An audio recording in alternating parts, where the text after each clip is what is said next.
오늘 계시록 11장 들어가기 전에 전장의 10장에 어떻게 기록이 되어 있냐면은 사도 요한에게 하나님 환상을 보여주시고 하늘 열어서 뭐라고 그랬냐면은 내가 작은 책을 갖다 너가 먹어라. 내 입에는 꿀같이 다나 먹은 후에는 내 배에서 쓰리라 그랬어요. 그리고 저가 내게 말하기를 네가 많은 백성과 나라와 방언과 임금에게 다시 예언하라. 그렇게 10장에 기록이 되어 있습니다. 사도 요한을 통해서 중간 계신 작은 책의 권세의 말씀을 씹어 먹는 것을 모든 사람들에게 다시 예언하라고 그렇게 기록이 되어 있습니다. 그렇게 사명을 주셨어요. 다시 예언하라고. 그런데 세상 책을 읽는 것은 세상 책은 그냥 읽는 것이지만은 이 생명책은 읽는 것이 아니라 먹는 것입니다. 아멘. 성령으로 쓴 생명이 양식이기 때문에 먹는다는 것은 하나님의 말씀이 성령의 역사로 내게 실제로 인격에 실려서 생명으로 나에게 임하기 때문에 먹어야 된다는 것입니다. 그래서 반드시 생명의 말씀 먹어야만 너가 예언하리라 그랬어요. 그러니까 예언하리라는 이런 의미는 뭐냐면은 내 안에 성령이 기름 부어져서 성전을 이룬 다음에 내가 말씀을 전파할 수 있다. 다시 예언하라. 이런 의미가 기록되어 있습니다. 요약해서 설명을 한다면은 다시 예언하라. 우리가 들은 분도 계시고 또 이 말씀을 듣지 않는 분도 계시기 때문에 다시 예언하라는 의미는 무엇이냐면은 다시라는 것은 헬라어로 팔린이에요. 다시 강화하라. 더 강화, 깊게 강화하여서 증거하라 그래요. 즉 율법적인 믿음에서 복음으로 전하라는 것입니다. 우리가 예수 믿을 때에는 누구나 할 것 없이 처음에는 율법적으로 전부가 예수를 믿고 있습니다. 그래서 누구나 할 것 없이 물론 우리는 예수를 믿는다고 예수를 복음을 믿기로 또 예수라는 복음을 믿기 때문에 복음적으로 믿는다고 생각하지만은 그러나 그것은 죄인의 우리의 생각이지 진리는 그렇지 않습니다. 우리가 누구나 처음에 믿을 때는 율법적으로 예수를 믿고 있는 거예요. 근데 다 복음을 믿고 있다고 착각하고 있는 것입니다. 율법적으로 예수 믿는다는 말을 확실하게 정의하자면은 나에게 기반을 둔 믿음으로써 무작정 믿는 것이에요. 그러니까 무작정 믿으니까 무작정 결과가 나온다고 제가 누차 말씀을 드렸습니다. 그래서 하나님의 기적을 체험하고 또 율법에 의해서 무슨 선교다, 봉사다, 뭐 여러 가지 그 은혜롭게 또 열심히 믿으면은 내가 축복을 받고 또 열심히 믿고 내가 믿어주면은 내가 부귀영화를 누리고 또 천국을 얻기 위해서 그렇게 등등등등 가지고 믿는 믿음은 전부가 율법적 믿음을 갖고 믿는 것입니다. 그렇기 때문에 표적을 구하는 것이죠. 쉽게 설명한다면 부분적으로 믿는 것, 부분적으로만 원하니까 내 믿음이 내가 이리저리 이끌림을 받는 거예요. 그렇게 분주했어요. 바쁘게. 이렇게 믿는 것이 율법적으로 예수를 믿는 것입니다. 그러나 이 믿음, 율법적인 믿음의 실제는 내가 하나님 나라에 한 발자국도 디딜 수가 없습니다. 어느 순간에 균형이 깨지고 지쳐버리는 거예요. 내가 지치고 허덕이다 보면은 결론은 내가 균형이 잃어버린단 말이에요. 너무 분주하고 너무 허탈하고 갈등이 오는 시대가 옵니다. 그렇기 때문에 참 예수 그리스도를 통해서 그런 율법적인 믿음 이외에 복음으로 우리를 인도하십니다. 이 복음은 내가 믿는 것이 아니라 예수 그리스도를 통해서 하나님이 내 안에 임하여야 하는 그러한 상태이기 때문에 그 바탕이 영원한 하나님이십니다. 그러니까 내가 영원한 하나님을 믿는다는 것은 그리스도가 내 안에 와서 바탕이 됐을 때에 내가 영원한 하나님을 믿는다는 것입니다. 당연히 하나님은 우리 모두가 이런 믿음의 소유자가 되도록 우리를 안내하시는 거예요. 우리를 인도하십니다. 하지만 아무나 이런 믿음으로 들어갈 수가 없습니다. 왜냐하면 율법적인 믿음의 한계를 도달해야 된다는 거예요. 내가 한계를 도달하고 철저히 깨닫고 하나님의 사랑을 간절히 바라는 사람에게 하나님께서는 인도함을 받을 수 있도록 우리를 인도하십니다. 확실하게. 그래서 장성한 자, 이 장성한 자, 즉 십자가를 통과한 사람, 쓰디쓴 고난을 겪은 성숙한 자로 나가야 되는 것이죠. 그래서 계시록 10장 10절에 너희들이 이 말씀을 먹을 때는 꿀송이같이 달다고 그랬어요. 입에서는. 그런데 먹으면 배에선 쓰다 그랬어요. 그래서 우리가 장성한 자가 되려면 쓰디쓴 고난을 겪는 거잖아요. 쓰디쓴 고난을. 그래서 성경에서 말하는 율법적인 믿음에서 복음으로, 다시 복음으로 예수 그리스도의 말씀에 의해서 새로운 현상으로 변화되는 것이 내가 행함으로 나오는 거예요. 이제는 쓰디쓴 양식을 먹고 말씀을 먹고 배에서 쓰기 때문에 이 쓰디쓴 이 말씀, 성경에서 말하는 이 율법적인 믿음에서 복음으로 예수 그리스도의 말씀으로 새로운 형상으로 변하는 것입니다. 아멘. 그러므로 이 말씀을 먹는 시간을 우리가 갖지 않으면 굶어 죽을 수밖에 없어요. 교회를 수십 년간 다녀도 이 말씀을 읽기만 하고 내가 실제로 먹지 못하면 그냥 늘 내가 배고플 수가 없고 배고프고 굶주리고 갈등에 허덕일 수밖에 없습니다. 그래서 이 성경은 내가 이해하는 것이 아니에요. 내가 이해하는 것은 그냥 이론적인 거예요. 그럼 먹어야 되는 거예요. 그래서 말씀 따라 산다 이런 말씀은 말씀을 따라 산다는 이렇게 하는 말씀은 뭐냐면 예수님을 따라서 내가 살아내는 거예요. 누구와 같이 제자들처럼 12제자와 같이 그렇게 사는 것입니다. 그래서 말씀을 먹기만 하면은 꿀같이 달아요. 그러나 반드시 쓰다 그랬어요. 내 뱃속에 들어가면은. 왜냐하면 현장에 가서 말씀대로 살라고 하니까 내가 행동과 일치가 되지 않는단 말이에요. 그래서 쓰다는 거예요. 말씀을 늘 이해로만 되는 먹었다면은 밖에 나가서 내가 정말 단 말씀으로 먹어야만 내가 쓴 걸 체험한 한 사람만이 밖에 나가서 말씀과 행동이 일치가 된다는 거예요. 근데 내가 밖에 나가서 행동이 일치되지 않는 거야. 늘 교회를 다니고 말씀을 들었는데도 왜 나가서는 행동을 일치되지 않는 것인가? 그건 아직 말씀을 먹지 않고 이론적으로만 알고 있는 거야. 관념적으로만. 그래서 그런 것입니다. 그래서 말씀은 반드시 먹어야 돼요. 아멘. 왜 우리가 말씀을 먹지 않으니까는 행동을 일치할 수가 없다는 것입니다. 그래서 이 십자가로 처리되는 과정에서 쓰디쓴 맛을, 고통을 체험하는 거예요. 우리가 이 말씀은 정말 어떤 신분의 그러니까 확실하게 십자가의 도를 체험한 복음을 전 세계 다시 예언하라는 것은 신분과 관계없이 남녀노소 할 것 없이 모든 백성에게 다시 예언하라는 거예요. 뭘로? 복음으로. 그러니까 그동안 많은 사람들이 부분적으로 초의 도보를 인해서 말씀을 먹었지만 이제는 다시 예언하라. 그거를 누구에게 줬냐면 사도 요한에게 알려주셔서 주님께서 다시 예언하라고. 다시라는 건 강화해서 복음적으로 증거하라는 거예요. 그 복음이 뭐예요? 오늘 기도한 것처럼 십자가의 복음. 내가 죽고 살아서 그리스도 영이 내 안에 온 이 복음으로 실제로 내가 먹은 복음을 증거하라는 거예요. 마지막에 요한계시록에 그렇게 기록이 되어 있습니다. 때를 얻든지 못 얻든지 전파하라는 것입니다. 그래서 하나님 시간 안에 들어온 이 사도 요한은 유배 중이에요. 근데 나이가 몇 살이면 90세가 넘었어요.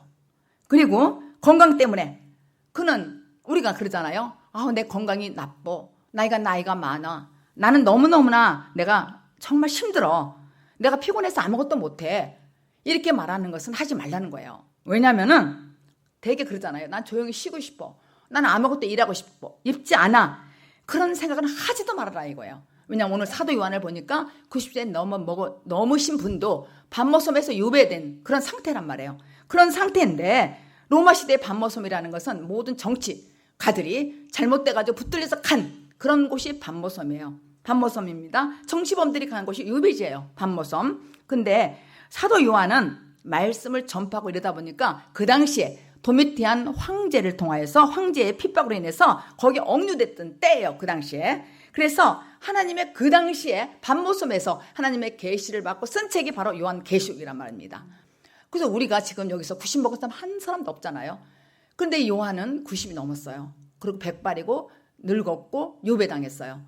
그런데 지금 우리가 살면서 현재 우리가 너무 힘들다, 피곤하다, 나는 왜 이런 거야?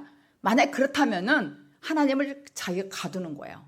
내 안에서 하나님이 일을 할 수가 없는 거예요. 기쁨이 없는 거예요. 내가 어리고 힘드니까 나 쉬고 싶다 그러는데 어떻게 일을 할 수가 있습니까? 계시록은 성경의 마지막 책이에요. 이 계시록은 하나님이 뜻한 바가 계셔서 정말 모두 이루어지는 때 우리가 한 단계, 두 단계, 세 단계 가서 성령의 단계까지 가서 내가 성전이 이루어지는 상태 그게 뭐냐면 기름 부음이 내 안에 있는 상태. 이때가 확실하게 계시록의 단계가 들어간다는 것이죠. 확실하게. 그래서 나의 삶이, 그래서 계시록을 깨닫게 되면은, 우리가 계시록을 제가 하다가 말았어요, 중간에. 그 당시에 초창기에. 그런데 정말 이 계시록을 제대로 깨닫기만 하면 나의 삶의 영광으로 정말 하나님 앞에 떳떳하게 설 수가 있다는 것이죠. 떳떳하게. 왜냐하면 하나님을 영화롭게 하는 거. 누가? 예수님 그랬으니까. 하나님 십자가 못 박히시고 돌아가시면서 하늘에 올라가셔서 하나님을 영화롭게 했다고 그랬어요. 그리고 영화롭게 하시고 우리 안에 오셨어요. 그러니까 내가 기름 부음만 받게 하면은, 내가 성전이잖아요. 내 안에 기름이 부어지기만 하면은 나도 증인이 될 수 있다는 거예요. 두 증인의 사명을 내가 감당할 수가 있는 거예요. 제가 결론부터 얘기하자면 오늘 두 촛대, 두 증인, 두 감람나무가 나와요. 이건 세 개가 비슷하게 한 묶음이란 말이에요. 나에게 기름이 부음을 받아야만, 그리스도 영이 내 안에 임하야만 내가 증거할 수가 있다는 것입니다. 그러니까 내가 성전인데 성전에 기름 부음이 있어야 된다는 거예요. 확실하게. 그래서 내가 떳떳하게 하나님 앞에 설 수 있는 거예요. 모든 삶이 하나님께 영화롭게 할 수 있다는 거. 그리고 거듭난 자가 이웃을 사랑하며 또 거듭난 삶을 누리는 때가 바로 계시록 때란 말이에요. 우리도 이렇게 되면은 성경이 우리 안에서 이루어지는 것이죠. 그래서 늘 내 입에서 기쁨과 감사와 하나님의 시간으로 내가 살 수 있는 거예요. 그러니까 사도 요한은 인간의 시간에서 하나님 시간에 들어와서 하나님의 하늘문을 열어주신 것을 다 보고 환상도 보고 계시도 받아가고 쓴 책이 요한계시록이에요. 그리고 사도 요한은 요한복음, 요한 1, 2, 3서, 요한계시록을 쓴 분이에요. 그러니까 요한복음부터 뭐가 있냐면 전부 영적인 말씀이에요. 요한계시록도 영적인 완전한 계시란 말이에요. 그래서 어떻게 이 계시록에 기록된 대로 우리 성도가 말씀을 먹고 순종하기만 하면은 참 소망 안에서 내가 살아갈 수가 있다는 것입니다. 그리고 그 놀랍고 비밀스러운 그런 힘의 근본이 무엇인가를 우리가 깨닫게 되는 거예요. 내가 아무리 잘하려고 해도 그리스도가 내 안에 계시지 않으면 난 힘을 쓸 수가 없더라고요. 근데 내가 힘을 쓸 수 있는 것은 하나님 시간에 들어와서 떳떳하고 정말 감사할 수 있는, 그런 할 수 있는 입에서 나오는 말, 또 행동 하나하나가 그리스도 안에서 살아야만 된다는 것이 계시록의 요점이에요. 요약이고. 1절에 보니까 오늘 본문에 또 내게 지팡이와 같은 갈대를 줬다 그랬어요. 근데 갈대를 주니까 일어나서 하나님의 성전과 제단과 그 안에서 경배하는 자들을 측량하라 그랬어요. 근데 측량하는데 2절에 보니까 성전 방 마당은 청량하지 말래요. 그냥 두라는 거예요. 이것은 이방인에게 주었은즉 저희가 거룩한 성을 42달 동안 짓밟히게 하리라 그랬어요. 하나님의 성전과 제단과 예배하는 자들을 청량하는 일을 한다는 거예요. 1절에. 그런데 왜 성전을 청량하는 일로부터 42달의 출발점으로 계시록에 중간에 이렇게 기록이 되어 있을까? 11장에. 그것은 하나님이 요한에게 성전을 청량하라고 그렇게 하셨다면은 성전을 완성하겠다는 하나님의 의지가 전제가 되어 있잖아요. 그죠? 성전을 청량하라는 것은 왜 11장의 중간에 들어와서, 그것은 보호받을 참 교회가 있다는 것이고 보호받지 못할 거짓 교회가 있다는 거예요. 그러니까 이건 딱 오늘날 우리 교회 안에는 참 성도 둘로 나눈다면 성전에 속한 자가 있고 성전 밖에 속한 자가 있다는 거예요. 우리가 교회를 나와도 성전 안에 속한 자가 있고 밖에 있는 자가 있다는 거예요. 밖에 있는 자는 뭐예요? 이방인. 중언본 기도하고 늘 날마다 율법적으로 하나님 나 이거 주세요. 먹을 거 주세요. 입을 거 주시고 다 달라는 거. 이렇게 하는 사람은 이방인들이라는 거예요. 그러니까 이방인들은 성전을 측량하지 말라고 그랬어요. 근데 이유가 있는 것이잖아요. 왜 그랬는지를 하나님 보호하실 곳, 보호하지 않을 곳 이렇게 있다는 거예요. 그래서 따라서 이 측량하라고 하시면 하나님이 이런 교회를 보호하시고 완성하게 하시려고 확실한 약속을 닫고 있는 거예요. 측량이라는 것은. 근데 계시록 중간에 11장에 와서 이렇게 돼 있단 말이에요. 응? 왜 여기서 측량을 했을까? 그러니까 우리가 여기서 딱 눈치챌 것은 하나님이 보호하실 그런 측량이 있고 아닐 성전 밖에 마당에 있는 사람들이 있구나 이렇다는 거예요. 그렇다면 성전에 이렇게 기록된 이유가 있을 거 아니에요? 성전 마당 밖에만 밟고 다니는 사람, 마당만 밟고 다니는 사람. 그러니까 씨 뿌린 비유를 말하면 길가에 앉은 사람, 마당 한 다리는 교회, 한 다리는 밖에. 두 마음 훑고 있는 사람 얘기예요. 어제 두 마음 얘기했잖아요. 호세아서 10장에. 그러니까 한 마음, 속으로는 겉으로는 하나님을 섬긴다고 하는데 이 속마음은 늘 이방인같이 걱정 근심하는 거예요. 이런 사람이 성전 밖 마당에 있는 거예요. 이런 사람은 아직 측량하지 말라는 거예요. 왜냐하면 42달 동안 기다려. 42달은 3년이라는 게 3년 반. 예수님의 공생의 기간이란 말이에요. 예수님의 공생의 기간. 그래서 요한복음 2장에는 예수님은 하나님의 예수님의 자신과 성전을 동일시했어요. 동일시했습니다. 그리고 확실한 약속은 성전의 실체인 예수 그리스도를 통해서 이루어지는 거예요. 내가 성전이 확실하게 이루어지는 것은 예수 그리스도 성전을 통해 예수 그리스도 통해서 나에게 이루어진다는 것이죠. 아멘. 그래서 본문에서 구체적으로 그 복음을 받은 자들의 삶의 내용을 어떤 것인지 자세하게 기술이 되어 있습니다. 성전 밖 마당, 성전 밖 측량이 안 되는 부분은 이방인에게 내어줬다는 거예요. 그러니까 하나님의 약속을 받은 사람들은 그런 인생이지만 이런 영역이 있다는 거예요. 하나님의 측량을 하는 성전 안에서 제단 안에서 예배드리는 사람이 있고 성전 밖 마당에서 이방인처럼 예배드리는 이런 영역이 있다는 거예요. 교회 안에서도. 그래서 바로 42달 동안 집합비는 환난과 고통으로 한시적으로 있을 수밖에 없었다는 거예요. 한시적으로 있을 수밖에 없다는 거예요. 그래서 말씀으로 계속 제가 거듭나라는 말씀을 선포하는 이유가 성전 밖 마당에서 빨리 들어가는 거예요. 성전 안으로. 그래서 하나님 안에 보호받자는 것이죠. 그래서 요한복음 2장에 주님께서는 강도의 소굴을 확실하게 성소했잖아요. 깨끗하게 청소해놓고서 충격적인 말씀을 하셨어요. 어떤 말씀을 했어요? 너희가 이 성전을 헐라. 그리하면 내가 3일 만에 다시 세우리라. 그랬어요. 그러니까 십자가에 죽고 내가 3일 만에 부활하신다는 그런 말씀이 요약이 되어 있는 것이죠. 청소 다 한 다음에.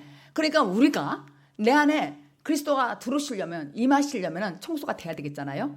그러니까 청소가 되지 않을 때는 내가 성전 밖에 있는 거예요. 성전 밖 마당에 있으니까 주님께서 42달 동안 짓밟히라는 거예요. 그러니까 42달 짓밟힌다는 것은 고난이고 환난이라는 얘기예요. 그러니까 이 말씀이 딱 알으면 쉬운 거예요. 이제는 나는 이제 성전 안에 들어가서 주님이 측량 안에 들어가는 사람이 돼야 되겠다.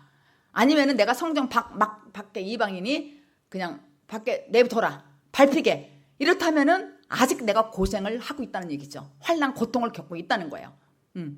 그래서 확실하게 계시록 11장 중간에 와서 이렇게 말씀을 하는 거예요. 깨달으라고. 아멘. 그래서 성전은 예수님의 몸을 말하는 것이잖아요. 그리고 교회 공동체 이 교회 여기가 성전이잖아요. 아멘. 그리고 우리 각 개인의 몸이 성전이란 말이에요. 그래서 사도 요한이 성전을 측량하라는 곳은 성전이에요. 성전을 측량하는 게 성전, 교회, 또 나 개인적으로. 그런데 바깥들은 그냥 내버려 두래요. 밟히도록. 그래서 하나님께서 정해진 42달은 1260일이라고도 하고 3년 반이라고도 하고 한때, 둔때, 반때라고도 해요. 그렇게 특정한 기간이에요. 그러니까 이게 3년 반, 42달, 1260일, 한때, 반때, 두때 이게 다 특정한 어떤 기간이란 얘기예요. 그래서 측량해야 할 곳과 측량하지 말아야 될 곳이 두 군데가 있다는 것이에요. 그래서 우리가 성전인 교회, 내가 교회인데 내가 살아가지만 보호받는 것이 있고 보호받지 못하는 곳이 있다는 거예요. 그러니까 빨리 거듭나서 새 사람이 돼야 된다는 것이죠. 아멘. 그러니까 새 사람이 되기 전에는 뭐가 있어요? 고난 있고 환난이 있다는 얘기예요. 근데 그건 내버려 두라 그랬어요. 42달 동안 밟힌다는 건 뭐예요?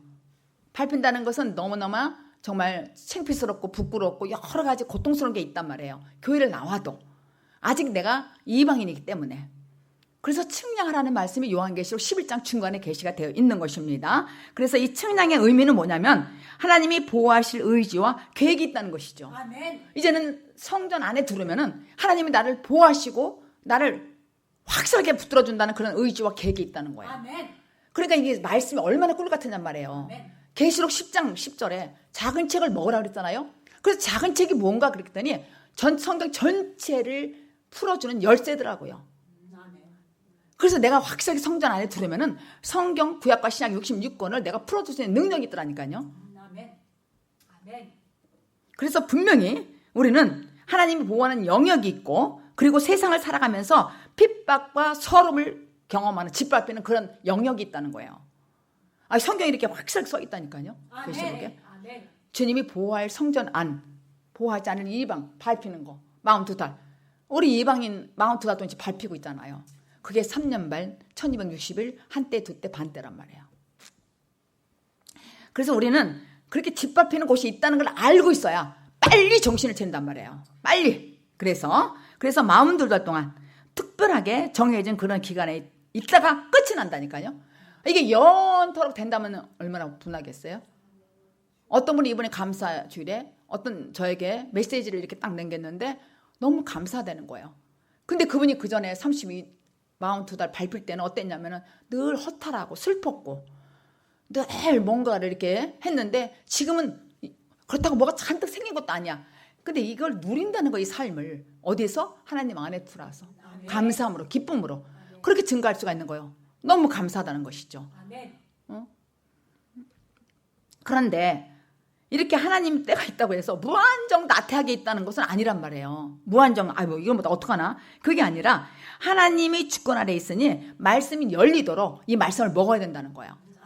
그러니까 여러분들이 토요일 날도 나와서 먹고 주일날도 먹고 또 성경도 읽고 또 이렇게 들으면은 또 생각을 해서 기도하고 이러잖아요. 그게 말씀을 먹는 거예요. 귀가 열리는 거고 눈이 뜰는 거예요. 많은 선교사들도 계시고 많은 주의종도 있지만은 그렇게 눈이 많이 뜨고 귀가 열린 사람은 극히 많진 않더라고요. 그러니까 사도행전 그동안 우리가 공부했지만은 거기에 수만 명 허다한 무리라는 표현이 있잖아요. 눈이 떠지지 않고 귀가 열리지 않았다고. 저도 초보적일 때, 목사일 때 정말 눈이 열리지 않고 귀가 열리지 않아서 답답했고, 그러니까 많은 걸 가져도 고난과 핍박이 있단 말이에요. 왜냐면 내가 기쁘진 않으니까. 기쁨이 없는 거예요. 3절에 함께 합독해요. 3절 본문 시작. 내가 나의 두 증인에게 권세를 주리니 저희가 굵은 베옷을 입고 1260일을 예언하리라. 지금 두 번째는 뭐냐면 권세를 주신다는 거예요. 권세를. 근데 그 권세를 주는데 굵은 베옷을 입고 심판과 회개의 메시지를 주셨다는 거예요. 두 증인에게. 두 증인이 뭐예요? 성전 안에 있는 사람. 성전 안에 있는 사람은 두 증인이에요. 그분에게 권세를 줬다는 거예요. 권세를. 그런데 이 굵은 베옷이라는 말이 있잖아요. 이 굵은 베옷 하면 딱 생각나는 게 있잖아요. 요나서. 요나가 물고기 뱃속에서 고생을 바가지로 했어요. 하나님께서 너 니느웨로 가라고 하니까 다시스로 갔어요. 그러니까 물고기 뱃속에 들어가서 고생을 말도 못하게 했잖아요. 고생을 많이 하고 나왔어요. 그래서 하나님이 명령을 받은 거예요. 명령을 받고 순종했어요. 그래서 니느웨 가서 말씀을 선포하는 거예요. 회개하라고. 회개라고 하는데 그 성에 들어가서 얼마만큼 회개를 하냐면 하루 했는데 40일 이후에는 이 성이 멸망할 것이다. 이렇게 선포한 거예요. 이틀도 안 했어요. 하루길이라고 그랬어요. 하루길. 그런데 하루길 하는 걸 제가 또 묵상을 했더니 적국이에요. 우리 남쪽에 가서 북한에 가서 증거한 것처럼. 그러니까 적국에 니느웨 가서 지금 요나가 증거한 거예요. 40일 있으면 이 성이 무너집니다. 그렇게 선포했더니 사람들이 그 말을 알아들은 거예요. 알아듣고 전부가 아주 단순한 메시지야. 딱 한마디. 40일이면 이게 다 무너진다는 거야. 그러니까 전부 굵은 베옷을 입었어요. 사람들이. 이렇게 금식하고 회개한 거예요. 근데 이 소문이 났어요. 왕궁에까지 갔어요. 왕에게 가서. 그러니까 왕이 자기 조복을 벗고 옷을 입었어요. 그 굵은 베옷을 입고 선포했어요. 모두가 사람과 짐승까지 전부가 금식하라고 조서를 내렸어요. 그래서 어떻게 보냐면 굵은 베옷. 짐승까지 베옷 입었다는 건 성경에 요나서에 있다니까요. 짐승까지 다 베옷을 입고 회개하기 시작한 거예요. 그러니까 어떤 일이 있었냐면은 완전히 그 조서를 뭐라 하냐면 너희들은 모든 죄에서 떠나라. 그렇게 왕이 조서 내렸어요. 그러니까 많은 사람들이 오죽하면 짐승까지, 짐승과 다를 바 없는 인간이죠. 짐승까지 다 베옷을 입혔다는 거예요. 아주 짐승, 아주 그냥. 그랬더니 이 사람들이 다 회개하고 막 역사가 일어난 거예요. 그러니까 나중에는 요나가 막 분해하잖아요. 왜냐면 이 적국이니까 이북이니까 다 그냥 죽어버려야 되는데 이렇게 살렸다 해가지고 그게 마지막에 그게 끝나는 거예요. 요나서에. 그래서 정말 이렇게 대붕이 일어났다는 거예요. 니느웨에. 그러니까 우리가 이걸 읽으면서 오늘 말씀을 들으면서 크게 깨달게 있는 거예요. 짐승과 다를 바 없는 우리 베옷을 입고 회개하는 거예요. 왕도 그 소식을 듣고 회개했다니까요. 굵은 베옷을 입고 재를 뿌리고 재에 앉아서. 그러니까 우리가 굵은 베옷을 입었다는 것은 회개를 얘기하는 것이요. 심판이 일어났다는 거. 40일 있으면 망한다니까. 그걸 다 받아들인 거예요. 그러니까 우리가 받아들이는 기도 얼마나 보배로운 기냔 말이에요. 강대상에서 아무리 말씀을 증거해도 그 말이 들리지 않고 내가 그냥 내 뜻대로 사는 것은 뭐예요? 아직 계속 성령 바탕에서 있을 거예요. 3년 반이라고 그랬는데 3년 반 더 올리고 죽을 때까지 오는 사람도 있더라고요. 3년 반 짓밟히라고 그랬어요. 그러니까 예수님이 제자들 3년 반 동안 공생애 동안 가르쳤잖아요. 응? 그리고 오순절때 성령 받고 이들이 정말 새 사람이 됐단 말이에요. 완전하게. 그렇다면은 오늘 이 본문에서 어떤 메시지를 우리들에게 들려주고 있을까? 두 증인이라는 것은 회개의 권세를 가지고 예언을 해야 된다는 거야. 예언이라는 건 복음을 증거하라는 거예요. 근데 그전에선 율법으로 무조건 복하고 이렇게 믿었지만 다시 강화, 복음으로 들어와서 예언하라는 거예요. 다시. 그래서 이 증인은 뭐예요? 순교자예요. 증인. 성경에 나오는 증인은 순교자. 헬라어로 마르투스. 이런 뜻인데 목숨을 걸고 주님을 증거하라는 거예요. 그러니까 성전 안에 있는 사람은 목숨을 걸고 증언하는 거예요. 그런데 뭐 먹을 거 입을 거 마실 거 걱정하겠어요? 주님 일을 하라고 했는데. 그렇게 여기서 두 증인의 역할은 절대적이라니까요. 절대적이에요. 증인의 일은 굵은 베옷을 입고 정말 1260일 동안 예언하라는 그 단어들이 등장하는 거예요. 그래서 그렇게 예언하는 거예요. 그러니까 두 가지 일을 다 하는 것이죠. 내가 먼저 변화해서 이걸 또 증거하는 거야. 1260일 동안 3년 반 동안 이렇게 하라고. 우리 교회가 지금 4년이 다 되는 거예요. 4년이. 여태까지 이거 했어요. 증거. 여러분들이 지금 또 하셔야 되는 거야. 여러분들이. 그렇게. 그러나 정말 그 뜻을 이렇게 1260일 뜻으로 한다면은 42달이라고 그랬잖아요. 42달, 1260일, 한때, 두때, 반때, 3년 반.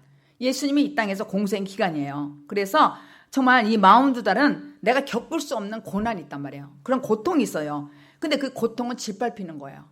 우리 짓밟히잖아요. 어디에 짓밟혀요? 돈에. 돈 때문에 아주 많이 막 좌절이 되잖아요. 자존감도 떨어지고. 그리고 명예도 너무나 자존감 떨어지는 거야. 또 권력, 권세. 권력 같은 건 뭐 여기 와서 더군다나 할 것도 하나도 없어. 이렇게 완전히 자존감이 떨어지는 거예요. 그게 1260일, 3년 반 따라다니는 게. 근데 희한한 건 이 말씀이 이제 점점 먹으면서 들어온다는 얘기죠. 제자들도 무조건 예수님께서 불렀을 때 따라다녔잖아요. 모든 거 다 팽개쳐놓고. 살림살이 다 팽개쳐놓고 예수님 따라다녔어요. 먹을 거 입을 거 다 주님이 해결해 주셨잖아요. 따라다녔단 말이에요. 그런데 정말 이 사건을, 동일한 사건을 두 가지 관점에서 볼 수가 있는데 우리가 예언을 할 때는 하늘에 속한 권세를 가진 나의 신분과 지금 두 가지가 다 있더라고요. 그렇게 우리가 짓밟힌 42달이 있는가 하면은 짓밟히게 나오고 나서 성전 안에 들어왔을 때 증거할 수 있는 그런 권세가 있는 거예요. 또 다른 권세가. 확실하게. 그래서 이 신분이 다르다는 걸 우리가 알아야 됩니다. 교회 안에서도 굉장한, 우리가 하늘나라에서는 내가 굉장한 신분이란 말이에요. 성전 안에 있는 사람은 하나님 시간 안에 있으니까. 무지개 위에 걸어 다닌다는 것은 뭐냐면 약속 위에 걸어 다니는 거예요. 성전 안에 있는 사람은 약속 위에서 걸어 다니기 때문에 굉장한 신분이잖아요. 저 하늘나라에서는. 근데 이 땅에서는 어떻게 되는 거예요? 십자가를 차지고 통과해야 된다는 거예요. 그러니까 성전 밖에 있는 사람은, 이방인들은 십자가를 내가 잘 지고 통과해야 된다니까요. 그래야 내가 하나님께 인정을 받고 귀한 사람으로 인정을 받는 거예요. 이미 여러분들 다는 성전 하늘나라에서 귀한 신분이에요. 다만 여기서는 3년 반 동안 짓밟히는 것이지. 왜냐하면 내가 훈련받기 때문에. 굉장한 분이에요, 여러분들이. 그런 고난 속에서도 정말 십자가 복음을 전하며 살 수 있는 힘이 바로 권세라는 거예요. 여러분에게 다 권세를 주신다고요. 이미 받으셨어요. 그리고 이미 받으셨고 주실 것이고 앞으로도 주실 것이라는 얘기죠. 십자가는 뭐예요? 영광이잖아요. 십자가는 영광이에요. 42달 동안 짓밟히는 것은 십자가예요. 십자가. 근데 이 십자가는 영광이야. 근데 이 영광이라는 건 무겁다는 거예요. 무게를 얘기하는 거예요. 십자가는 영광인데 무게야. 무게를 뜻하는 거예요. 그래서 마태복음 11장에 보면은 수고하고 무거운 짐자들아 다 내게 와라 그랬어요. 오라 그랬어요. 근데 왜냐면은 나의 멍어는 편안하고 쉽고 또 짐은 가볍대요. 그래서 주님께 가야 되는 거예요. 이 십자가는 나 혼자 질 수 없잖아요. 하나님께 이 영광을 십자가라 했는데 십자가는 나 혼자 질 수 없어요. 주님 앞에 가야 돼요. 그래서 주님과 함께, 주님 위에 내가 주님과 함께 연합해서 질 수밖에 없다는 얘기예요. 그러니까 주님한테 붙들려 있어야 돼요. 십자가 통과해야 된다는 말이에요. 그러니까 42달 동안 내가 고난받는 것은 십자가를 통과한다는 의미입니다. 그래서 이 말씀은 참다운 회개한 후에 내 삶 속에서 주님을 만나는 거예요. 참다운 회개한 후에 내 삶 속에서 만나게 되는 예수를 말하는 거예요. 내가 예수를 만나야 되잖아요. 근데 옛사람을 끝내고 사람으로 만들기 위해서 나를 42달 동안 짓밟히게 하는 거예요. 내가 짓밟히지 않으면 주님을 우리가 믿어요? 어제 제가 말씀드렸잖아요. C.S. 루이스가 말한 것, 마귀에 대한 얘기 했잖아요. 큰 마귀가 조카 마귀에게 말했잖아요. 인간은 편안하게 먹고 잘 먹고 잘 살게 하지 말라고. 그러면은 그렇게 하라고. 그러면 그렇게 살다가 나중에는 죽는다는 거예요. 내가 돈 벌어놓은 돈, 많은 돈을 갖다가 벌었는데, 내 몸과 육신을 다시 벌었는데 나중에 병이 들었다는 거예요. 그러니까 그 돈을 다시 찾으려고 애쓰다가 그리고 죽게 내버려두라는 거예요. 한 방에 날려버리라는 거예요. 그런데 고통을 주라는 거는, 고통은 절대 주지 말라는 것이죠. 그게 마귀가 주지 말라는 거예요. 왜냐하면은 고통이 오면 나 생각한다는 거야. 내 자신이 어떻게 사는 것인가. 나를 돌아보고 내가 주님 안에 들어올 수 있도록 한다는 것이죠. 그러니까 고통은 뭐예요? 축복이잖아요. 사실은 화야. 고통이 너무 슬프고 힘들어. 너무 지긋지긋해.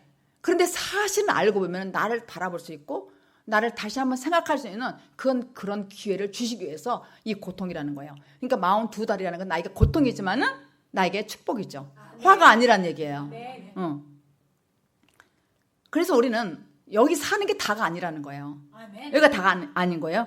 매 순간순간마다 하나님 메시지를 전한 삶을 살아야 돼요. 여러분들은 생명의 말씀을 전가해야 돼요. 모르는 분들에게, 율법에 지친 사람들에게, 율법에 지쳐 그냥 살고 있는 거예요. 그런 분들에게 이 샘의 말씀, 이 말씀을 전해야 되는 사명이 여러분들에게 있습니다. 그래서 왜냐하면 우리는 영원한 하나님 나라를 봤잖아요. 영원한 것을 봤고 또 영원한 가치를 우리가 잡았다고요. 영원한 가치를 우리가 잡았잖아요. 그러니까 마태복음 22장에 보면 예수님께서 네 마음과 목숨과 뜻을 다해서 너희 하나님을 사랑하라고 그랬어요. 근데 목숨과 마음과 뜻을 다하래. 그렇게 사랑하라는 거예요. 그렇게. 그래서 이거는 뭐냐면 가장 큰 으뜸가는 계명이라는 거예요. 으뜸가는 계명. 그래서 너희 하나님을 사랑하면은 두 증인이 된다는 것이죠. 그래서 두 증인에 대해서 설명하는 9절이 4절이에요. 오늘 본절. 4절 함께 합독합니다. 야, 시작. 이는 이 땅의 주 앞에 섰는 두 감람나무와 두 촛대니. 이 두 왜 여기다가 감람나무와 촛대 앞에 둘이라는 숫자가 써 있는가? 히브리인들은 이 둘이라는 숫자는 뭐냐면은 증인의 숫자예요. 그래서 법정에 들어갈 때도 꼭 증인을 세우는 거예요. 이 둘이라는 것은 그렇게. 그래서 마가복음 6장 7절에 예수님께서 제자들을 불렀어요. 12제자를. 그래서 12제자들에게 뭘 줬냐면 권세를 주셨어요. 권세를 주시고 둘씩 짝을 줘서 전파를 보냈단 말이에요. 그러니까 이 둘이라는 거는 함께라는 거예요. 그래서 주님께서 주셨단 말이에요. 증인이라는 거, 둘. 그래서 이 두 감람나무란 말은 권세를 주셨다는 거예요. 둘이라는 것은 함께 증거하라고. 두 감람나무는 뭐냐면 3절에서 우리가 말한 것처럼 두 증인과 같은 뜻이에요. 촛대, 하나님의 교회를 상징하는 것이잖아요. 그러니까 우리가 계시록 1장 2절에 보면은 7 촛대가 나와요. 근데 7 촛대라는 것은 뭐냐면 7이라는 수는 성경의 완전한 수라는 말이에요. 촛대는 교회를 얘기하는 거예요. 그러니까 완전한 교회 7교회. 7교회를 말하는 거, 완전하다는 것. 그리고 전체 교회를 말하는 것이고, 이 두 촛대는 뭐냐면 요한계시록 1장 2절에 요한은 하나님의 말씀과 예수 그리스도의 증거, 곧 자기가 모든 것을 증언하였다는 근거에 의해서 내 심령에 성전을 이룬 사람, 그런 종을 촛대라는 거야. 두 촛대. 그래서 우리가 일어나서 하나님의 성전 안에서 경배하는 사람들을 측량하라는 말씀과 동일한 말씀이죠. 동일한 말씀. 스가랴 4장에 보면은 두 감람나무는 기름을 촛대에 공급하는 것이므로 성령의 역사가 충분하다는 거예요. 그래서 4절이 감람나무와 이 두 감람나무와 두 촛대는 스가랴서를 인용한 것입니다. 그리고 스가랴 4장 10절에는 두 감람나무는 누구를 얘기하냐면 그 당시엔 누구를 얘기하냐면은 유대 총독의 스룹바벨을 얘기한 거예요. 스룹바벨. 그리고 대제사장인 여호수아를 가리키는 거예요. 그 당시에는. 그래서 우리가 지금 스가랴서 4장 11절 12절을 함께 14절까지 크게 합독합니다. 시작. 내가 그에게 물어가로되 등대 좌우의 두 감람나무는 무슨 뜻이니까 하고 다시 그에게 물어가로되 기름을 흘려내는 두 금관 옆에 있는 이 감람나무 두 가지는 무슨 뜻이니까 14절. 가로되 이는 기름 발리운 자 둘이니 온 세상에 주 앞에 모셔 섰는 자니라 하더라. 이 감람나무라는 그 말씀의 뜻이 시작이 어디서부터 나오냐면요. 창세기 노아 방주 때도 이 감람나무가 나와요. 또 다윗 때도 나와요. 다윗 때도 나오고 또 어디에 나오냐면은 수르바벨 때도 나온단 말이에요. 이 감람나무 얘기가.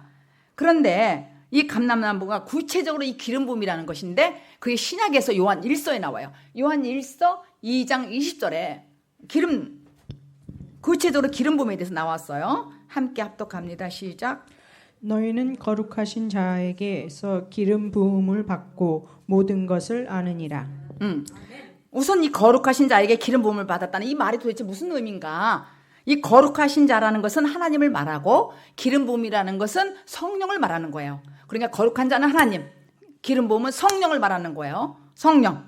그래서 우리가 일반적으로 성령은 우리에게 예수님에 의해서 고침을 받을 때 고침을 받고 후에 그 결과를 받는 거예요. 아멘. 그러니까 내가 온전한 성전이 되려면은 내가 예수님 말씀에 의해서 내가 고침을 받아야 되는 거예요.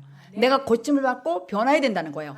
그럴 땐 나에게 성령이 임한다는 거예요. 내가 고침받지 않고는 성령이 임하지 않는다는 거예요. 그게 뭐예요? 계속 요한복음 2장에도 말씀드렸던 것처럼 성전 청소. 내가 속에 짐승과 다를 바 없는 더러운 것들이 있는데 이거를 청소하지 아니하고는 기름 부음을 나한테 오지 않는다는 얘기예요. 기름 부음은 성령이에요. 성령 상징이에요. 그러니까 내가 완전히 깨끗하게 그릇이 배워야 기름 부음이 나한테 임하는 것이죠. 아멘. 성전이 된다는 거예요. 그러면 얼마큼 잘 됐나고 성전을 측량하라고 그랬어요. 그건 인정해 준다는 거예요. 왜냐하면 인정해서 하나님이 너를 보호하시겠다는 거예요. 아멘. 너를 확실히 보호하겠다는 거. 그러니까 내가 고통스러워 힘들어 이렇게 하면 안 되겠죠. 이제는 알면은 근데 고쳐야 돼. 너가 아직 내가 짐승과 다를 바 없기 때문에 나는 지금 이렇게 고치는 중이야. 완전히 고쳐야 되는 거예요. 그렇게 내가 그때가 십자가 사건 직후, 이제 내가 십자가 지고 난 직후에 나에게 그리스도 영이 온다는 거예요. 성령이 임한다는 거예요. 어떻게? 예수님께서 입을 훅 하고 불어준다는 거예요. 그러니까 예수님께서 입으로 성령을 훅 하고 성령을 받아라 그랬잖아요. 근데 기름 부음이 나한테 깊게 올 때,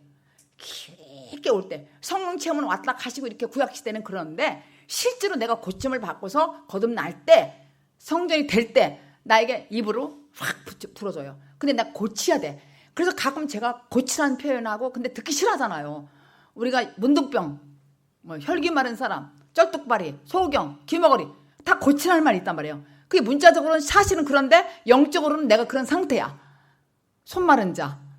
그게 다 그걸 고쳐야 돼요. 그러고 나서 예수님께서 나에게 혹 하고 성령을 부어주신다는 거예요. 그게 기름 부음이에요. 기름 부음이 나에게 오는 거예요. 그걸 스가랴서도 그렇게 계속 예언한 거예요. 그래서 그렇게 성령을 받게 되면은 점점 자라서 오순절 성령이 세례 때에 제자들이 성령을 받고 어떻게 됐어요? 순교까지 줬으면 그런 믿음이 충만했단 말이에요. 근데 우리 시대에는 지금은 그 기름 부음이 뭐예요? 예수님이 제자들에게 한 것처럼 우리를 하나하나 다 고쳐야 돼. 고치는 게 얼마나 많으니까 오래 가잖아요. 응? 왜냐하면 내가 짐승과 다를 바 없게 살았잖아. 우리 모두는 그 성경이 있잖아요. 그러니까 이걸 깨끗하게 하나씩 성전을 다 엎어버려야 돼. 그리고 사흘만 내가 널 지우리라 그랬어요. 완전히 나를 고쳐요. 고친 후에 예수가 나한테 오신다는 말이에요. 그러니까 이거는 뭐예요? 말씀을 먹은 자, 기름을 부은 자. 그러니까 말씀을 먹고 있는데 나를 고치잖아. 먹으면 고칠 수밖에 없어요. 내가 안 고칠 수가 어떻게 안 고쳐져요? 말씀이 먹었는데 이 말씀이 나를 데리고 다니는데 고칠 수밖에 없어. 아멘. 내가 사람과의 관계, 모든 인간과의 관계도 내가 고치지 못하는 것은 내가 말씀을 모르기 때문에 못 고치는 거예요. 왜냐하면 계속 밟히는 거야. 42달. 그게 42달이라는 거 딱 정했지만 42달이 더 오래 갈 수 있단 말이야. 3년 반이. 7년, 10년, 죽을 때까지 갈 수도 있단 말이야. 안 고치면은. 근데 성경은 얼마나 이렇게 확실하냐면 고치라는 거예요. 너 잘못된 게 있으면 고치라는 거예요. 너 더러운 거 속에 있으면. 그걸 요한복음 2장에 예수님이 성전을 부셨잖아요. 다시 친 거야. 그러니까 나를 완전히 부시는 거야. 여러분은 거듭나고 싶고 기름 부음 받는 거. 이거 어떻게 해야 돼요? 나를 고쳐야지. 나의 못된 성격, 나의 잘못된 것들. 왜냐하면 주님이 원치 않은 옛사람, 선악과 먹은 그 옛사람, 이걸 다 고쳐야 된다는 얘기예요. 고쳐서 내가 기름을 부음 받아야 돼요. 아멘. 근데 이 현상이 뭐예요? 이사야 61장이 나와요. 현상에 이렇게 기름 부음지 않은 어떤 현상이 나오는지 함께 합독합니다. 시작. 주 여호와의 신이 내게 임하셨으니 이는 여호와께서 내게 기름을 부으사 가난한 자에게 아름다운 소식을 전하게 하려 하심이라. 나를 보내사 마음이 상한 자를 고치며 포로된 자에게 자유를, 갇힌 자에게 노임을 전파하며. 그러니까 이제 여호와의 신이 내게 임하면은, 여호와의 신이 기름이 내게 임하면은 부어서 나한테 부어준다 그랬잖아. 그러면 내가 어떻게 해요? 아름다운 소식을 전한다는 얘기예요. 아름다운 소식을 전하고 가난한 자에게 말씀을 주는 거예요. 아멘. 심령이 가난한 자는 복이 있나니 천국이 저희 것이며, 천국을 얘기하는 거예요. 그리고 어떻게 돼요? 마음이 상한 자에게 기쁨을 줄 수 있고, 복음. 아멘. 그래서 아름다운 소식이 복음이지, 말 그대로 기쁜 소식이니까. 그리고 포로된 자에게 자유함을 주시고, 갇힌 자에게 놓이게 하시고, 아멘. 이게 축복을 준다는 거야. 아멘. 현상이 이렇게 나온다는 거예요. 기름 부음 받은 자는 이렇게 나가서 한다는 얘기예요. 내가 기름 부음 받은 자는. 그래서 우리가 참 말씀을 우리가 진짜로 안다면은, 제대로 안다면은, 이 과정을 안다면은 모든 삶, 실제로 내가 이렇게 삶을 살고 있으라면은 기름 부음을 받아야 된다는 거예요. 아름다운 소식을 전하는 자가 되려면은 실제 내가 이런 삶을 살아야 된다는 것입니다. 모든 것을 내가 안다는 의미는 무엇일까 도대체가? 응? 요한일서 2장 20절에 모든 걸 내가 안대요. 기름 부음 받으면은, 내가 기름 부음 받으면 모든 걸 안다는 거예요. 아멘. 그래서 내가 그동안 우리가 진리를 알기 위해서 수많은 시간을 썼잖아요. 진리를 알려고, 몰라서. 근데 20절에 보니까 모든 걸 안돼. 기름 부음을 받으면은 다 안돼. 내가 그동안 수시간 썼는데, 수많은 시간을. 그런데 진리는 때가 된 사람에게 온다는 거예요. 아멘. 내가 고침을 받고 그렇게 된 사람한테 이 기름 부음이 온다는 것이죠. 그러므로 때가 되지 않는 사람은 자기가 진리를 찾고 싶은 방법 모든 걸 동원해도 받을 수가 없는 거야. 얻을 수가 없는 거예요. 그런데 내가 노력해야 된다는 것이죠. 내가 아무리 해도 안 되는데, 그래도 여러분들 여기 오신 분들은 다 그동안 고생하고 수도 없이 뭔가를 잡으려고 했잖아요. 뭐? 진리를 잡으려고 내 방법대로 해봤단 말이에요. 내 방법대로 열심히 해봤어요. 그런데 정말 그 방법께는 없어요. 또 사실은 이 진리를 어떻게 다른 방법 가르쳐줄 수가 없는 거야. 그렇게 해봐야 돼. 다 나름대로. 그러니까 42달 동안 짓밟히고 하다 보니까 아우, 이건 아닌 것 같아. 너무 인생이 시시해. 분명히 진리는 이렇지 않을 것 같아. 진리는 복음, 기쁜 소식이라 그러는데, 이 복음, 진리는 뭐예요? 마음의 상한 자를 편안하게 자유함을 주신다. 고쳐준다 그랬어요. 마음의 상한 자를 고쳐주시고, 또 포로된 자, 내가 포로됐잖아요. 누구의? 죄에. 날 자유케 하신다 그랬어요. 그리고 내가 갇혔어. 어디에? 감옥에. 감옥이라는 건 뭐예요? 죄에. 여기서 날 놓이게 한다는 거야. 분명히 이게 아름다운 소식이라는 거야. 근데 이거는 뭐예요? 기름 부음을 받으면 다 해결된다는 거야. 근데 기름 부음을 받는 걸 어떻게 받는 것인가? 나 진리 찾고 싶어. 여러분들 다 고민했잖아요. 고민했으니까 지금 이 자리에 앉아 계신 거예요, 우리가. 그래서 내가 그런 방법밖에 없다니까. 내가 할 수 있는 노력은 내가 막 발버둥 치는 거야. 그래서 또 특별히 하나님께 특별히 또 택한 사람. 그래서 내가 정말 이렇게 예수를 만남으로 진리의 그 길을 알게 된 자들은 이제 방황하지 않아요. 이제는 왔다 갔다 이게 누구의 이끌림 받지를 않는다니까. 그 소리 안다는 거는. 내가 진리를 알고 난 거는, 알고 나니까 누가 뭐라고 안 해도 본인은 안다는 얘기야. 이제는 본인은 아니까 이제는 기웃 이렇게 왔다 갔다 안 해.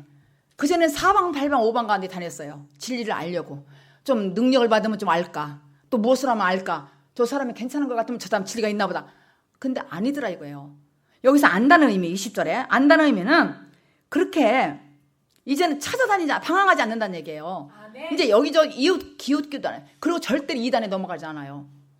말씀이 내 안에 왔고 성령의 기름 부음을 받았다면 내가 넘어가지 않는다는 거예요. 그런데 이제는 이 진리 길 외에는 다른 길 없다는 거 알아. 아멘. 확실하게 알으면은 다른 사람들이 이렇게 물어보잖아. 야, 거기 교회 가면 뭐가 똑같으지 뭐가 다르냐? 그럼 여러분들이 어떻게 증거할 수 있어요? 여러분은 알잖아요. 아니야. 이 진리는 그게 아니더라고. 왔다 갔다 하고 시간만 이끌고 그냥 분주하게 다니는 게 아니더라고. 이렇게 설명할 수 있잖아요. 여러분들은요. 그래서 세상의 모든 진리를 아는 것들은 이제는 옳고 그렇다는 걸 여러분들이 파악할 수가 있단 말이에요. 이제 넘어가지가 않아요. 분주하게 살지 않는단 말이에요. 기름 부음 받았다는 건 사실은 하나님 시간에 들어왔다는 거예요. 아멘. 사실은 우리는 이제 일일이 이제 공부하지 않아도요, 이제는 다 알아요. 눈치챘어. 이제 다 파악이 됐단 말이에요. 가짜인지 진짜인지 이 진리가 이걸 파악이 됐다는 얘기예요. 그래서 우리 모두는 왜냐하면은 생명의 씨가 여러분들에 다 들어가 있단 말이에요. 여러분들 안에 다 생명의 씨가 있는데 이게 팍 자라서 완전히 기름 부음이 듬뿍 들지 않았다는 얘기죠. 지금 말씀에 생명의 씨가 있어서 지금 자라는 과정이라는 거예요. 그래서 거듭났다 이렇게 딱 최종 확정은 계시록 단계처럼 확실히 그때 와서 주님께서 나한테 기름을 몽땅 부어줄 때 제가 설명했잖아요. 정말 하나님 시간 안에 들으니까 이 자유함을 누릴 수 있다고. 아멘. 확실하게. 아멘. 마지막 5절 시작. 만일 누구든지 저희를 해하고자 한즉 저희 입에서 불이 나서 그 원수를 소멸할지니 누구든지 해하려 하면 반드시 이와 같이 죽임을 당하리라. 결론은 이 말이에요. 두 증인의 사명이란 말이에요. 두 증인의 사명은 뭐냐면 아주 그냥 성전 안에 기름이 부은 삶을 사니까 내가 최상의 조건에서 살고 최상의 환경에서 내가 사는 사람이에요. 아멘. 최상의. 이 두 감람나무는 기름을 촛대에 공급하는 것이므로 성령의 역사가 나한테 충분하다는 거예요. 아멘. 두 감람나무, 두 촛대, 두 증인은 성령의 기름 부음이 나에 가득 차기 때문에 충만하다는 거예요. 아멘. 충만하는 건 넘치다는 얘기예요. 이게 넘치다 성령의 역사가 충만하다는 걸 표현하는 거예요. 아멘. 두 증인, 두 촛대, 두 감람나무는 기름을 부어서 성령이 충만하다는 걸 표현하는 말씀이란 말이에요. 표현하는 것입니다. 5절에 만일 누구든지 저희를 해하고자 하면은 저희 입에서 불이 난대. 불이 뭐예요? 말씀. 불이 난다는 거예요. 아멘. 그래서 누구든지 그를 해하면은 반드시 죽인대. 그 이유로 말씀으로. 그게 뭐예요? 우리가 딱 생각나는 게 있잖아요. 원수를 소멸하는 거야. 말씀으로. 성령의 능력을 힘입은 백성들은 능력이 막강함을 보여주는 거예요. 아멘. 그럼 딱 생각나는 거 있잖아요. 우리 사도행전 그동안 과거에 공부했잖아요. 베드로가 아나니아와 삽비라가 자기들이 하나님께 드렸잖아. 땅 팔아가지고. 근데 거짓말했잖아요. 그러니까 베드로가 입에서 나오는 말씀에 죽었잖아요. 엎드려서. 알죠? 남편이 먼저 죽고 그 다음에 부인이 죽었어요. 그렇게 능력이 있다는 얘기야. 베드로와 같이 바울과 같이 빌립과 같이. 아멘. 이게 말씀이란 말이에요. 불이 입에서 나와서 그 원수를 소멸할 것이다. 그랬어요. 아멘. 누구든지 해하고자 하면은 교회의 입에서 불이 나와 원수를 소멸합니다. 능력이 막강하다는 거야. 아멘. 그러니까 조그만 교회라도 인원수 조금이라도 말씀이 있는 교회 이런 사람들은 능력이 있잖아요. 교회가 힘이 있잖아요. 아멘. 어떻게 이 교회가 이렇게 운영이 나갈 수가 있을까? 근데 우리는 튼튼하다고요. 아멘. 새벽에 와서 기도하면은 너무 튼튼한 거야. 아멘. 근데 그 옛날에는 많이 해도 튼튼한 마음이 든든하지가 않았다는 얘기죠. 그래서 우리는 말씀을 가진 자입니다. 여러분들은 생명의 씨를 가진 사람입니다. 그리고 지금 현재는 여러 가지 풀어지지 않았지만 지금 현재는 최상의 조건이고 최상의 환경으로 주님이 여러분들을 이끌어 가시는 거예요. 그러니까 절대로 여러분들은 마음 상하지도 마시고 기죽지도 마시고 자존감 잃지도 마시고 당당하게 정말 나는 하나님 말씀으로 나는 두 증인이고 두 촛대고 두 감람나무다. 두 감람나무는 기름을 부음이 있다. 기름 부음은 뭐냐? 성령이시다. 거룩한 자는 누구시냐? 하나님이시다. 이렇게 확실히 알고 진리 외에는 길이 없다. 말씀 외에는 길이 없다 이거예요. 진리 외에는 길이 없다니까요. 말씀 외에는 길이 없다는 거예요. 그런 삶을 사는 저와 여러분이 되기를 예수 그리스도 이름으로 축복합니다.